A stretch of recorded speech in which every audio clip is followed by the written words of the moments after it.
सम्माननीय सभामुख महोदय, हाम्रो गौरवशाली देश कहिले पनि उपनिवेश रहेन, तर आज मालघाटबाट दार्चुला जाने क्रममा जयसिंह धामीको अपराधपूर्ण क्रियाकलापबाट उहाँले मृत्युवरण गर्नु परेको छ। यो अपराधका बारेमा नेपाल सरकार बडा घुमाउरो तरिकाले यहाँ त उहाँ आफै जाँदा चुडिएको जस्तो जुन भन्दैछ, यो निमुखो तरिकाले वास्तवमा हामी हाम्रो स्वाभिमान माथि लान सक्दैनौँ। अपराधीहरूलाई कारबाही हुनुपर्दछ। त्यसबारे मन्त्रीजी के बोल्नुहुन्छ? एक अर्को कुरा, 4वटा झोलिङ्गे पुल के आजै उहाँले शिलान्यास गर्नुभएको हो? यो शिलान्यास विगत सरकारले गरेको हो कि होइन? बाटो पनि आजको आजै उहाँले बनाउँदै हुनुहुन्छ कि हिजो बन्दै थियो? यो कुराको पनि माननीय गृहमन्त्रीजीले जवाफ दिनुहुनेछ भन्ने मैले विश्वास लिएको छु। र जहाँसम्म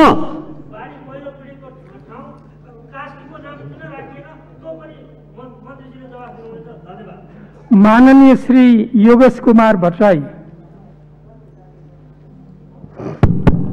सभामुख महोदय, दार्चुला जिल्लामा भएको घटनामा स्वयं गृह मन्त्रालयको खोजी कार्य भएको छ भन्ने मन्त्रीजीको रिपोर्ट छ, त उहाँले जयसिंह धामीको डेथ बडी भनिसक्नुभयो। के जयसिंह धामीको मृत्यु भइसकेको हो अथवा उहाँको खोजी कार्य गरेको टोलीले अन्तिम रिपोर्ट नदिँदै किन यो घोषणा गरेको छ? म गृहमन्त्रीजीलाई प्रश्न गर्न चाहन्छु। प्राकृतिक विपत्तिमा परेका र घरबार विहीन भएकाहरूलाई 5 लाख घर निर्माणको निम्ति दिने अघिल्लो सरकारको घोषणा थियो। ताप्लेजुङको दोबान बजारमा भएको आगलागीबाट 50 घर जलेका छन्, नष्ट भएका छन्। र 71 सालमा ताप्लेजुङकै निकुवा खोला गाउँपालिकामा बाढी पहिरोबाट झन्डै 50 घर नष्ट भएका छन्। त्यो घर बनाउनको निम्ति प्रति परिवार 5 लाख कहिले पाउँछन्? म प्रश्न सोध्न चाहन्छु। धन्यवाद। माननीय श्री गगन कुमार थापा। सभामुख महोदय, जयसिंह धामीको कक्षले भारतीय सीमा सुरक्षा बलको कुनै संलग्नता नरहेको भन्ने जिकिर गर्यो भन्ने मिडियामा आएको छ। सत्य के हो? भारतीय पक्षले आधिकारिक रूपमा आफ्नो संलग्नता नरहेको भनेर भनेको हो? यदि यस्तो हो भने छानबिन समितिलाई भारतीय पक्षले कस्तो सहयोग गर्ला? हाम्रो छानबिन समितिले सत्य तथ्य पत्ता लगाएर यो लिएर आउँछ भन्ने कुराको विश्वास माननीय गृहमन्त्रीजीले हामीलाई कसरी दिलाउनुहुन्छ? 2012 मा केरलाको समुद्री तटको नजिक इटालियन मरिनहरूको गोलीबाट 2 जना भारतीय मछुवारहरूको हत्या हुँदै गर्दा भारतीय सरकार 3-4 वर्षसम्म लगातार लड्यो, दृढबाट लड्यो। आफ्नो 2 जना मछुवारहरूको हत्या भयो भनेर लड्यो।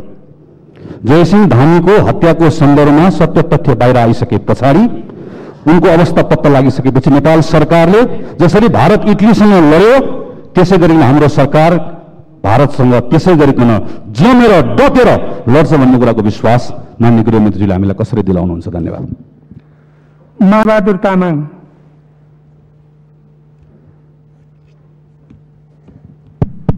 सम्माननीय सभामुख महोदय,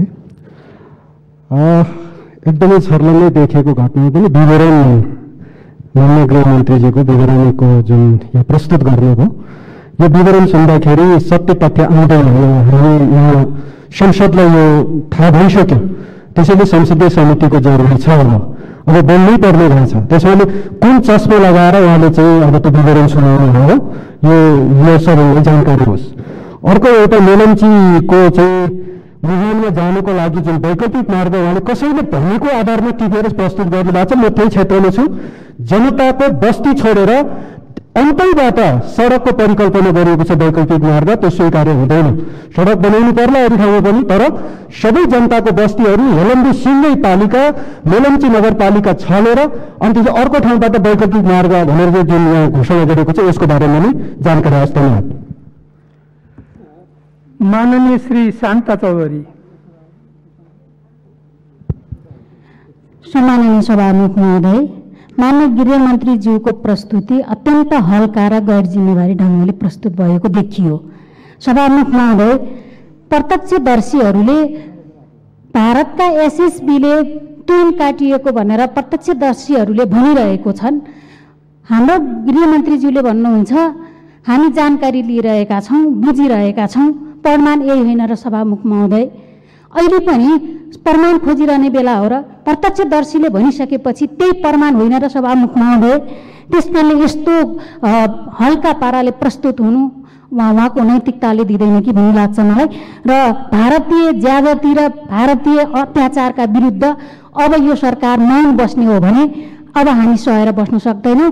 अहिले पनि गृहमन्त्रीज्यूले जवाफ दिइरहँदाखेरि आजका अहिलेसम्म पनि गृहमन्त्रीज्यूले के भारतीय एसएसबीको विषयमा यो के हो त भन्ने विषयमा मौन भएर बस्नुभयो। माननीय श्री विमला विक। सम्माननीय सभामुखज्यू, दार्चुलाको घटनाको सन्दर्भमा गृहमन्त्रीज्यूको प्रस्तुति असाध्यै हल्का लाग्यो। जब जिउँदा मान्छेहरूले अहिले पनि तुन काट्यो, हात जोड्यो, अनेक बिन्ती गऱ्यौँ, मानेन भनिरहेका छौँ। हामीले फेरि अध्ययन अनुसन्धानको कुरा गरिरहेका छौँ। के हाम्रो सहसचिव लेभल बनेको समितिले यो घटनाको सबै कुरा ल्याउने हिम्मत र साहस गर्छ? नेपाली जनतालाई शङ्का छ। माननीय गृहमन्त्रीज्यू र प्रधानमन्त्रीको लेभलबाट भारतसँग केही कुरा संवाद भयो कि भएन नेपाली जनताले सोध्न चाहिरहेका छन्। सहसचिवको नेतृत्वको समितिको सबै कुरा ल्याउँछ भन्ने कुरा जनतालाई विश्वास छैन। गृहमन्त्रीलाई म सोध्न चाहन्छु, 10 दिनसम्म समितिले प्रतिवेदन ल्याउने, फेरि 10 दिन तपाईँहरूले प्रतिवेदन पढ्ने, फेरि अर्को 10 दिनमा केही गर्ने खालको सोचमा हुनुहुन्छ कि के अरू एक्सनमा गइसक्नु भएको छ? मलाई सोध्न मन लागेको छ। अर्को कुरो, विभिन्न ठाउँको बाढी पीडितहरूको तथ्याङ्क भन्नुभयो। गृहमन्त्रीले तथ्याङ्क भन्दा पनि सरकारले के गर्न खोजिरहेको छ, सरकारको प्लान के छ, पूर्व तयारी के छ, यो भन्न सुन्न हामीले चाहिरहेको थियौँ। तथ्याङ्क त हामीले अन्यत्रबाट पनि लिइसकेका छौँ। यति मेरो प्रश्न छ। धन्यवाद। माननीय श्री गणेश सिंह ठगुन्ना। सम्माननीय सभामुख महोदय, माननीय गृहमन्त्रीज्यूले नै आफ्नो मन्तव्यमा भन्नुभयो कि नदीको तुइन तरिसकेका व्यक्तिहरू र तुइन तर्न बाँकी व्यक्तिहरू, त्यो ठाउँमा 15-20 मिटरभन्दा बढी नदीको चौडाइ छैन, त्यो त्यति मात्रै दूरी छ। त्यसकारण प्रत्यक्षदर्शीहरू स्वयंले भइरहेको घटनालाई पनि सरकारले चाहिँ किन कन्जुसाइ गरिरहेको छ, किन त्यसमा आलटाल गरिरहेको छ, गम्भीर प्रश्न छ। र दोस्रो कुरा, यो सरकारले भारत सरकार समक्ष यस घटनाको सन्दर्भमा के कुरा गरेको छ, अहिलेसम्म के यस बारेमा अगाडि बढाएको छ, यो कुरा सदनलाई जानकारी होस्। धन्यवाद। माननीय श्री महेश बस्नेत। सम्माननीय सभामुख महोदय, गृहमन्त्रीले मेरो एउटा प्रश्न छ, एउटा उत्तर छ। उहाँको प्रस्तुति साह्रै हल्का भयो। छानबिन आयोग किन छलाङसँग मात्र गयो, मूलघाट किन गएन, यो कुरा जवाफ उहाँलाई दिनुपर्छ। भारतीय सरकारसँग उहाँले कतिको स्ट्रङ वार्ता गर्दै हुनुहुन्छ? यस्ता खालका समस्या पटक पटक दोहोरिएको हुनाले कहिले नदोहोरिने ढङ्गले उहाँले के योजना बनाउनु भएको छ? त्यसैगरी बाढी पीडितहरूको निमित्त उहाँले पाल र चाहिँ सामान्य क्षतिपूर्तिको घोषणा गर्नुभयो, त्यतिले बाढी पीडितहरूलाई चित्त बुझ्छ कि बुझ्दैन? र उहाँले उठाउनु भएको एउटा प्रश्न चाहिँ ट्विनको अन्त्य गरेर झोलिङ पुल बन्ने प्रक्रियामा अघिल्लो सरकारले ध्यान दिएन भन्ने आशय लाइन गरी बोल्नु भएको हुनाले म स्पष्ट भन्न चाहन्छु, 142 झोलिङे पुलहरू तुनलाई स्थापित गरेर 3 वर्षमा बनेका छन् र त्योमध्ये 130 वटा बने। 3टा सिमानाका कारणले समस्या भएका कारणले 3टा पुल बन्न बाँकी छ र 9वटा पुलहरू चाहिँ ठेकेदारले ढिला गरेको र पेन्डेमिक भएको कारणले नबनेका हुन्। यो मुलुक तुन मुक्त भइसकेको छ। यदि बनेको छैन भने ठेकेदार र पेन्डेमिकको अवस्थाले मात्रै बन्न बाँकी छ। यति कुरा म गृहमन्त्रीलाई जानकारी दिन चाहन्छु। माननीय श्री देवेन्द्र राज कणेल। महोदय, सम्माननीय सभामुख महोदय, गृहमन्त्रीजीले जुन जवाब दिनुभयो त्यसमा मेरो एउटा प्रश्न छ। जयसिंह धामीको सन्दर्भमा पीडित पक्ष नेपाल र पीडक दिने भारतीय पक्ष र नेपाल पक्षतिर नेपाली सुरक्षा निकायहरू डिआइजीको नेतृत्वमा या प्रशासनिक इकाइहरू खोज तलास गरिराखेका छन्। अर्कोतिर भारतीय पक्षमा चाहिँ एनडीआरएफ भनेपछि भारतीय पक्षहरूले आफ्नो पक्षमा खोज तलास गरिराखेका छन्। के पीडकले हामी दोषी हो भनेर उनले सही जस्टिस देला? एउटा प्रश्न थियो। अर्को, सीमामा विवाद हुँदाखेरि दुवै पक्षको संयुक्त कमिटी बनाएर खोज तलास गरिन्छ, छानबिन गरिन्छ, अनुसन्धान गरिन्छ। यो केसमा भारततिर होस् या नेपाल पक्षतिर होस्, संयुक्त टोली बनाएर किन खोज तलास गरिएको छैन? त्यसको कारण के हो? त्यसको जवाब चाहियो। माननीय श्री दिलेन्द्र प्रसाद बडू। सम्माननीय सभामुख महोदय, माननीय गृहमन्त्रीले दार्चुला ट्रेन घटनाको सन्दर्भमा तत्काल छानबिन समिति घटनास्थलमा गएको जानकारी दिनुभयो। यो तदर्थलाई धन्यवाद दिन्छु। तर त्यहाँ पुगेर वास्तवमा छानबिनकै क्रममा पनि भारतीय पक्षसितको अहिलेसम्म सम्बन्ध राख्नुपर्ने आवश्यकता भयो कि भएन। छानबिनमा दुवैतिरको प्रत्यक्षदर्शीहरू र दुवैतिरको छानबिनको प्रक्रियालाई अगाडि लैजानुपर्ने अवस्था देखिन्छ। ट्रेन तरिसकेका र तर्न बाँकी रहेका प्रत्यक्षदर्शी हुन्, उनीहरूको सम्पर्क भयो कि भएन र उनीहरूको सम्पर्क गराउने प्रक्रिया कहाँ पुगेको छ। त्यसो हुँदा यसको सत्य तथ्य बाहिर ल्याउन सहयोग पुग्छ भन्ने मलाई लागिरहेको छ र यसको हामीले कुनै किसिमको पक्ष विपक्ष होइन, सत्य के हो भन्ने खोज्ने कुरामा हामी सबै पक्ष केन्द्रित हुनुपर्छ, सहयोगी बन्नुपर्छ भन्ने पनि म आग्रह गर्न चाहन्छु। हस्, धन्यवाद। माननीय श्री पुष्पा भूषाल गौतम। सम्मानीय सभामुख महोदय, मुलुकको 38औं निवर्तमान प्रधानमन्त्री केपी ओली प्रधानमन्त्री भइसकेपछि पहिलो बैठकमा मैले 2 वर्षभित्र देशभरिका तुन हटाएर झुलुङ्गे पुल कायम गर्छु भनेर बोल्नुभएको थियो, देशवासीलाई सम्बोधन गर्नुभएको छ। मलाई लाग्छ उहाँ 3.5 वर्षसम्म शासन गर्नुभयो, बोल्नुभयो, धेरै काम कम भयो। त्यसको परिणाम नेपाली जनताले भोग्नु पर्यो। श्रावण 15 गतेको घटना त्यसैको परिणाम हो। सभामुख महोदय, सभामुख मार्फत म गृहमन्त्रीजीलाई प्रश्न गर्न चाहन्छु, यस 15 गतेको घटनाको जुन छानबिन समिति छ त्यो छानबिन समितिले निष्पक्ष छानबिन गर्दै जयसिंह धामीलाई न्याय प्रदान गर्ने आधार, बलियो आधार के छ त्यसको उत्तर दिनको लागि म सभामुख मार्फत माननीय गृहमन्त्रीजीको ध्यान आकर्षण गराउन चाहन्छु। धन्यवाद। माननीय डाक्टर दिला सङ्ग्रौला पन्त।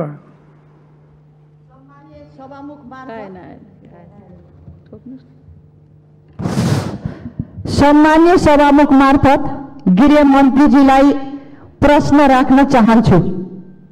महाकाली नदी तुइनबाट तर्दै गर्दा जयसिंह धामीले को तुइन काटिएपछि नदीमा बेपत्ता भए। भर्खर गृहमन्त्रीले भन्नुभयो छानबिन समिति बनेको छ, उनको लासलाई खोजी भइरहेको छ भन्नुभएको छ। म उहाँलाई जिज्ञासा राख्न चाहन्छु, सत्य तथ्य के हो? कूटनीतिक र राजनैतिक वार्ता थालनी गरिनु पर्यो। पीडित परिवारको क्षतिपूर्ति, जयसिंह धामीको न्यायको लागि गृहमन्त्री उभिनु पर्छ। छानबिन समितिले त्यही तथ्यमा रहेर आफ्नो तथ्य बाहिर ल्याउनु पर्छ। धन्यवाद। माननीय श्री पदम गिरी।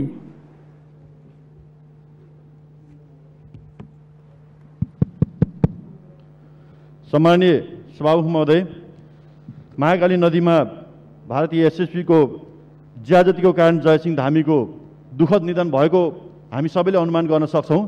यो एसएसपी को ज्यादतीको घोर निन्दा गर्न चाहन्छु, भर्त्सना पनि म गर्न चाहन्छु र यो सबैले दुनियाँले देखिरहेको छ। त्यहाँको तुइन चालकले पनि भनिरहेको छ, अन्य देख्नेहरूले भनिरहेका छन्। त्यहाँ 2 जना एसएसपी का जवानहरूले त्यो तुइन काटिदिएपछि महाकाली नदीमा बेपत्ता भएका छन् जयसिंह धामी। तर नेपाल सरकारले भन्दैछ हामी अध्ययन गर्दैछौँ, अनुसन्धान गर्दैछौँ भन्छ, तर घटनास्थलमा गएर मुचुल्का लिन तयार छैन।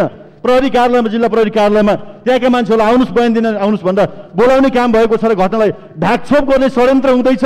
मलाई थाहा छ नेपाली कांग्रेसको नेतृत्व सरकारले मुलुकमा नाकाबन्दी हुँदाखेरि नाकाबन्दी हो भन्न नसक्ने त्यो हैसियतको दलको नेतृत्वमा आज सरकार छ र यो सरकारले यो छानबिन गरेर सत्य तथ्य बाहिर ल्याउँछ र भारतसँग हाम्रो नेपाली नागरिकको किन जीवनमाथि यत्रो खेलवाड भयो भनेर प्रश्न गर्ने हैसियत राख्छ भन्ने मलाई लाग्दैन। जयसिंह धामीले न्याय पाउनुपर्छ। यदि यसमा सरकार मौन बस्छ, ढाकछोप गर्न खोज्छ भने हामी त्यसको सशक्त। माननीय श्री राजेन्द्र कुमार केसी।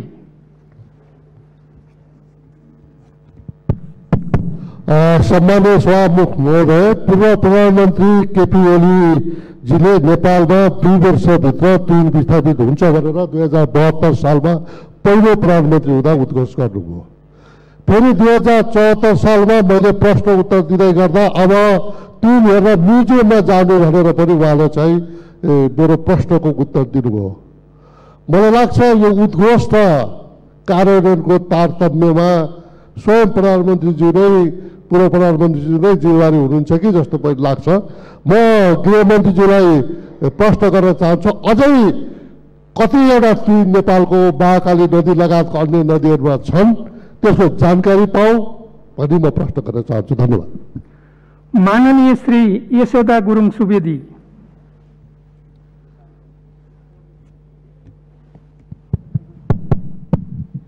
सम्माननीय सभामुखज्यू, माननीय गृहमन्त्रीज्यूले जरुरी सार्वजनिक महत्त्वको विषय राखिरहँदाखेरि मैले ध्यान दिएर सुन्दै गरेँ। मनाङ जिल्लाको 4वटै गाउँपालिका यसपटकको बाढी पहिरोबाट अत्यन्तै प्रताडित भएको छ। त्यहाँको निश्चित रूपमा हो, त्यहाँ जनताको मानवीय क्षति भएको छैन, तर धनको क्षति, अरबौँको क्षति भएको छ। सरकारसँग रेकर्ड छ कि छैन, कति घर क्षति भएको छ, कति सरकारी सम्पत्ति क्षति भएको छ र कति सार्वजनिक सम्पत्ति क्षति भएको छ र कति व्यक्तिगत सम्पत्ति क्षति भएको छ, यो गृह मन्त्रालयसँग रेकर्ड छ कि छैन, हामीले किन सुन्न पाएनौँ, म यो जानकारी राख्न चाहन्छु। धन्यवाद। माननीय श्री प्रेम सुवाल। सभामुख महोदय मार्फत गृहमन्त्रीजीसँग जिज्ञासा राख्न चाहन्छु। भारतीय प्रशासनले नेपालको प्रशासनलाई पठाएको पत्रमा त्यहाँ एसएसबी गस्तीमा गएको स्वीकार गरिएको छ। प्रत्यक्षदर्शी कल्याण सिंह र विक्रम रङकलीका अनुसार जयसिंह धामी तरिरहेको ट्विन भारतीय एसएसबीले काटेको हो। यस्तो स्पष्ट विषयको छानबिन समिति गठन गरी घटनालाई मथर बनाउने परम्परा यो सरकारले किन अवलम्बन गरेको होला? प्रधानमन्त्री मोदीसँग प्रधानमन्त्री देउबाजीले फोन वार्ता गरी अपराधीलाई कारबाही गराउने र जयसिंह धामीका परिवारलाई क्षतिपूर्ति भराउने काम किन हुँदैन? धन्यवाद। माननीय श्री विशाल भट्टराई। सम्माननीय सभामुख महोदय, जयसिंह धामीको तुन काटिएपछि भएको बेपत्ताको जुन अवस्था छ त्यसमा अहिले सानो एउटा टोली गठन गरेर छानबिन गरेर मात्रै समाधान हुँदैन। यसको दीर्घकालीन समाधानका लागि छिमेकीले हामीमाथि गर्दै आएको हेपा प्रवृत्तिको अन्त्य गर्नका लागि उच्च स्तरकै पहल आवश्यक छ र हामीले संसदीय समितिको छानबिनको माग गरिरहेका छौँ। त्यसबारेमा गृहमन्त्रीजीको भनाइ के छ? दोस्रो कुरा, यहाँ केही मान्छेहरूले भन्नुभयो केपी शर्मा ओलीले गफ गर्नुभयो भनेर। जिन्दगीभरि गफ गर्न मात्रै जानेका र नेतृत्वको विरोध गरेर मात्रै स्थापित हुन खोज्नेहरूले 2072 सालमा केपी ओली प्रधानमन्त्री हुँदाखेरि जम्मा 171वटा पुलहरू सर्वे भएका थिए तुइन स्थापित गर्न। 142वटा बनिसके, 5वटा सीमा नदीको कारणले गर्दा महाकालीमा स्थगित भएको थियो। दोस्रो पल्टमा प्रधानमन्त्री हुँदाखेरि भारतीय पक्षसँग कुराकानी गरेर अहिले निर्माणाधीन अवस्थामा छन् र यही नामघाटको पुल